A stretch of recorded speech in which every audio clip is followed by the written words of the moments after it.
देश की रक्षा में जान देने वाला जवान अगर नियमित सैनिक नहीं माना जाए तो सवाल सिर्फ कानून का नहीं, संवेदना और समानता का भी बन जाता है। अग्निवीर मुरली नायक मामले में केंद्र सरकार ने बॉम्बे हाईकोर्ट में जो हलफनामा दाखिल किया, उसने एक बार फिर अग्निवीर योजना को लेकर बहस तेज कर दी है। सरकार ने अदालत में साफ कहा कि अग्निवीर नियमित सैनिकों की श्रेणी में नहीं आते, इसलिए युद्ध या सैन्य कार्रवाई में उनकी मृत्यु होने पर उनके परिवार नियमित सैनिकों जैसी पारिवारिक पेंशन और दीर्घकालिक कल्याणकारी लाभों के हकदार नहीं हो सकते। यह जवाब उस याचिका पर दिया गया जिसमें अग्निवीर मुरली नायक की मां ज्योतिबाई नायक ने मांग की थी कि उनके बेटे को भी उसी सम्मान और लाभों के साथ देखा जाए जैसे सीमा पर जान गंवाने वाले अन्य सैनिकों को देखा जाता है। मामले की सुनवाई के दौरान बॉम्बे हाईकोर्ट ने केंद्र सरकार को जवाब दाखिल करने में देरी पर कड़ी फटकार लगाई थी। अदालत ने यहां तक चेतावनी दी थी कि अगर तय समय तक हलफनामा दाखिल नहीं किया गया तो भारी जुर्माना लगाया जाएगा। इसके बाद 6 मई 2026 को केंद्र सरकार ने अपना विस्तृत हलफनामा अदालत में प्रस्तुत किया। सरकार ने अपने हलफनामे में कहा कि अग्निवीर योजना एक अल्पकालीन सैन्य भर्ती योजना है जिसे मौजूदा राष्ट्रीय सुरक्षा जरूरतों को ध्यान में रखते हुए तैयार किया गया है। सरकार का तर्क है कि नियमित सैनिकों और अग्निवीरों की सेवा संरचना अलग है, इसलिए दोनों को समान लाभ नहीं दिए जा सकते। हलफनामे में कहा गया कि नियमित सैनिक लंबे समय तक सेवा करते हैं, इसलिए उन्हें पेंशन और सेवानिवृत्ति लाभ दिए जाते हैं, जबकि अग्निवीरों की सेवा अवधि केवल 4 साल की होती है।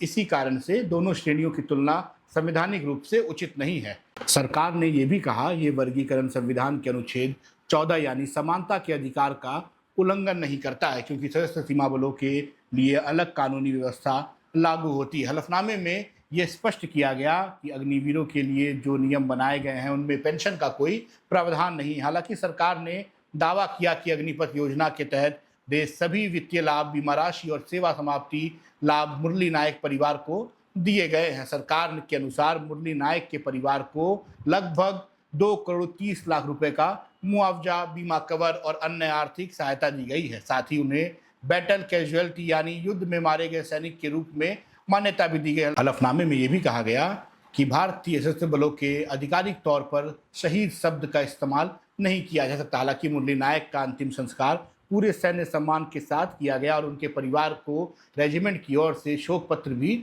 दिया गया था, लेकिन इस पूरे मामले में सबसे बड़ा सवाल केवल आर्थिक सहायता का नहीं है बल्कि भविष्य की सुरक्षा का है। मुरली नायक की मां की याचिका का मुख्य तर्क यह है कि जब अग्निवीर भी सीमा पर वही जोखिम उठाते हैं, वही गोलियां झेलते हैं और वही देश सेवा करते हैं, तो उनके परिवारों को नियमित सैनिकों से अलग क्यों माना जाए। याचिका में कहा गया कि अग्निपथ योजना अग्निवीरों को सेवा के बाद मिलने वाली पारिवारिक पेंशन और अन्य कल्याणकारी अधिकारों से वंचित करती है। याचिकाकर्ता ने अदालत में मांग की कि ड्यूटी के दौरान मारे गए अग्निवीरों के परिवार को भी नियमित सैनिकों की तरह पेंशन, संस्थागत सम्मान और अन्य सामाजिक सुरक्षा लाभ दिए जाए। मुरली नायक की कहानी भी इस बहस को और भावुक बना देती है। 23 वर्षीय मुरली नायक आंध्र प्रदेश के सत्यासाई जिले के एक बेहद साधारण परिवार से आते थे।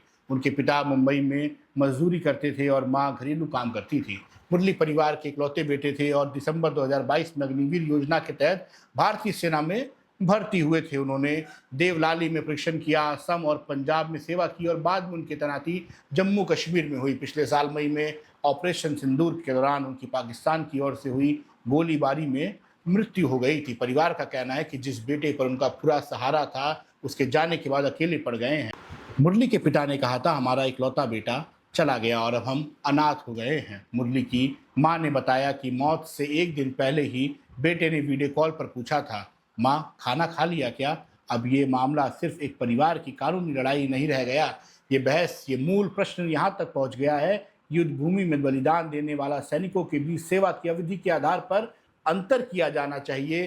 क्या आर्थिक पैकेज पर्याप्त है या फिर एक अस्थायी सामाजिक सुरक्षा भी उतनी ही जरूरी है। अब इस मामले में अगली सुनवाई 18 जून 2026 को बॉम्बे हाईकोर्ट में होगी। नायक परिवार के वकीलों ने कहा है कि वे केंद्र सरकार के हलफनामे को विस्तृत अध्ययन कर अदालत में जवाब देंगे। देश की नज़र अब इस बहस पर टिकी है क्योंकि ये फैसला सिर्फ एक परिवार नहीं बल्कि हजारों अग्निवीरों और उनके भविष्य से जुड़ा माना जा रहा है।